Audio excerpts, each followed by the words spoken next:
Tell me what's going on, my friend. How can I help? Got it back home, got it off. They took a couple things off, but they ain't got 127,000 miles on it. Got it cranked up and everything, and it just runs rough. So I went ahead and replaced the plugs, put 2 new coil packs in it because they had robbed it, and done all that. And come to find, I node tested the injectors, and all of them were flashing except for number 5. Oh, really? So I checked my wiring, continuity on the wire from the PCM all the way to the injector of continuity. The only thing else I kind of thought then, well, maybe I had a bad PCM. So I ordered a new one through Flagship, got it today, praying that that was it, and I still no flash on cylinder 5 injector. Oh, wow. Interesting. I ran a scan on it, but I can't remember right offhand right now what the code was, but it did have something to do with bank 2 injectors. So I even went to the point just to make sure. I found that injector wire in the PCM connector, cut it, hooked a new wire, went to that injector just to make sure, because I heard that their phone with the harness messing up. right. And still nothing. I got the voltage.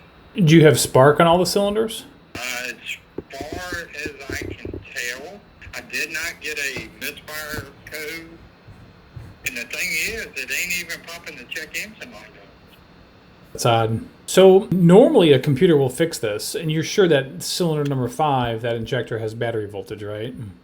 All right.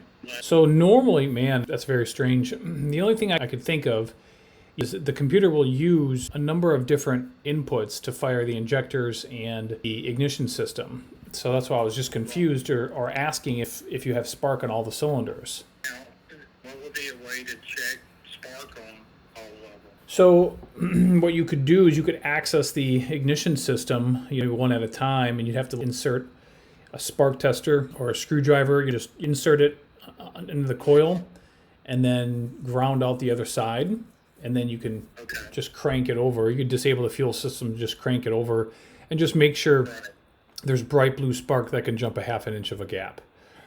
It's kind of crazy because that's the only one. I could go off of, say, a whole bank was out. Right. But now, I said I just got this computer today, so tomorrow, would you recommend me call back Flagship? And because it's crazy, I've tried 3 different computers. The one that came in the truck, then I found one in a salvage yard that the truck was identical, because this truck's no power windows. It's a work truck and don't have a key fob or none of that. Yeah. And I tried 3 different ones, and all 3 of them have done the same thing. That's crazy. So I guess I hear what you're saying. I hear you loud and clear. That is very odd. I would probably take a very close look at all of the inputs to the computer. Now, to help narrow it down, we want to make sure that the cam sensors and the crank sensor are reading correctly. I'm not saying that these sensors are bad. I'm just saying, although it's a possibility, but very unlikely, because the engine starts and runs, but it does run rough. So we could check the signals. Oh, it does? It just shuts itself off. Really? You don't cut it off. And it don't run for long. Oh, we got something else going on. We got way more going on. I bet you the valve timing's off. Have you checked compression or engine vacuum? Goes off of the driver valve cover. Yeah. Which it'll die. It just sucks so much air and die. Okay. Great. It does not really give us. Could we have a compression? But that wouldn't make the injector not fire, would it? Well, so this is what I'm thinking. Yes, it could. I'll tell you why. Because if you have a timing chain issue, one of the banks has jump time, or if one of the timing chains is loose, what's going to happen is your camshaft is going to be out of sync in relation to your crankshaft. Thus, your cam sensor signal will be out of relation with your crankshaft. Thus, it'll confuse the computer. Think about earlier, what tells the computer that I'm at fire number 5, and that would be the camshaft. It's watching or... Well, to fire spark, it'll use the crank sensor. But but the cam sensor, I would think it would use that for fuel. So the crank sensor and circuit, although I could be wrong, I don't think that's going to be the issue. I think we'd have to look closer to the cam sensor and signals. I think you have two cam sensors on this one. Now, it's possible that either one of the sensors is bad or we just have a timing issue and that it's affecting one bank, like an entire bank, and for whatever reason, the computer just doesn't like the signal, and thus it only affects one cylinder for the fuel injector. So, but if that was the only problem and the engine was still running good and there was nothing else wrong, it would have just a misfire on cylinder number 5 and it would still run. But your description is telling me there's a lot more going on here than just that. I think we've got a timing issue, to be honest with you. But we can take a look at the cam sensors and go from there. If you put it in, you do have it running and you're able to get it in gear, oh, it really just... I suppose you could have an issue. Is the engine oil clean and full? Look pretty clean. The sucky thing is, somebody said, well, check your fuel pressure. Well, there ain't really no way to check the fuel pressure on this thing because it doesn't have a shredder valve on it. I don't think it's going to be a fuel pressure issue. The phasers and the camshaft, the VCT solenoids are a problem on this engine. Maybe they're sticking, but Yeah. I suppose it's very common on this engine, but I suppose it's possible that the chain could be an issue as well. So, And when it does run, there's no rattle. This dude it's quiet. I ran into 4.6s and 5.4s with them cam phasers and everything, and they were really rattling. But I guess it depends too on how much wear you got on it.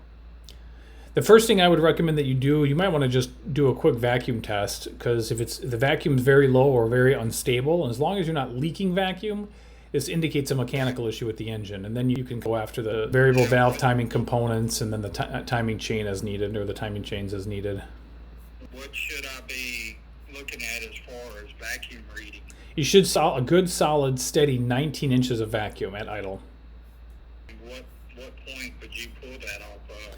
Anything that's got full manifold vacuum. So the brake booster will have a full manifold vacuum. Okay. Any vacuum line coming directly from the intake manifold will have full vacuum. And the other thing, I don't know if it's related, but they had taken the little hole, the fluid container off the mass cylinder for some ungodly reason. So I put a new one on. I hadn't bled it yet because my truck won't run, but my brake light's on. Would I get a brake light if I had low booster pressure? No. I don't think there's a way it monitors that. No, I don't think you would either. I need to be around 19. Yes, sir. At 19, then as far as you said, engine internal wise, it'll be all right. Correct. I would be willing to bet it's going to be low or it's going to be very unstable. I think you got some... Well, anything mechanical would reflect in poor engine vacuum, again, as long as there's no vacuum leak.